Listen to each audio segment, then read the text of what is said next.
धन्यवाद।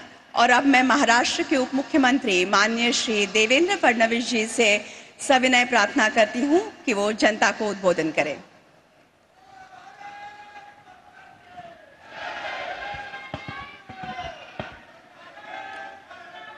हिंदवी स्वराज्याचे सरसंस्थापक छत्रपती शिवरायांना मानाचा मुजरा करतो। भारतीय राज्यघटनेचे शिल्पकार भारतरत्न डॉक्टर बाबासाहेब आंबेडकर यांना मानवंदना अर्पित करतो। आज आपल्या सर्वांकरताच ही अत्यंत आनंदाची गोष्ट आहे की सलग तिसऱ्यांदा भारताचे प्रधानमंत्री होण्याचा कीर्तिमान स्थापित करणारे आपल्या सर्वांचे लाडके प्रधानमंत्री माननीय मोदीजी पहिल्यांदा महाराष्ट्रात येत आहेत। त्यांचं जोरदार आपल्या सगळ्यांच्या वतीनं मी या ठिकाणी स्वागत करतो।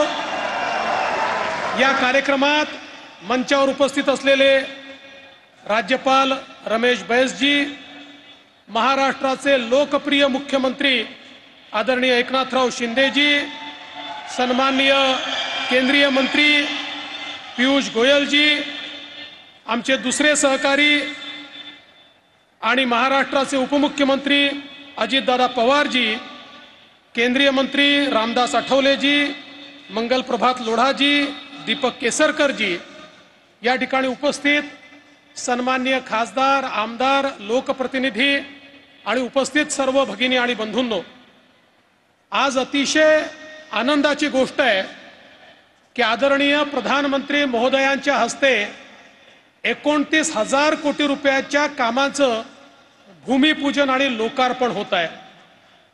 आदरणीय प्रधानमंत्रीजी, आपला जो कार्यकाळ आहे हा जसा गरीब कल्याणाच्या अजेंड्याकरता लोक लक्षात ठेवतील, तसंच अतिशय अभूतपूर्व अशा पायाभूत सुविधांच्या इन्फ्रास्ट्रक्चर प्रोजेक्ट बद्दल देखील आपलं नाव हे निश्चितपणे इतिहासामध्ये लिहिलं जाईल।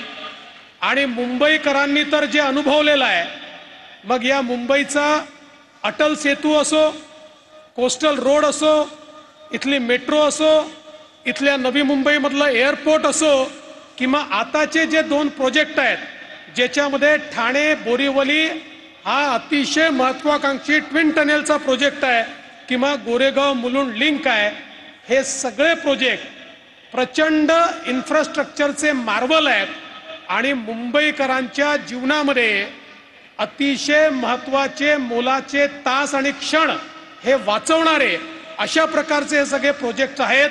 आणि म्हणून मी आपले आभार मानतो, माननीय मुख्यमंत्र्यांचं देखील मनापासून या ठिकाणी अभिनंदन करतो।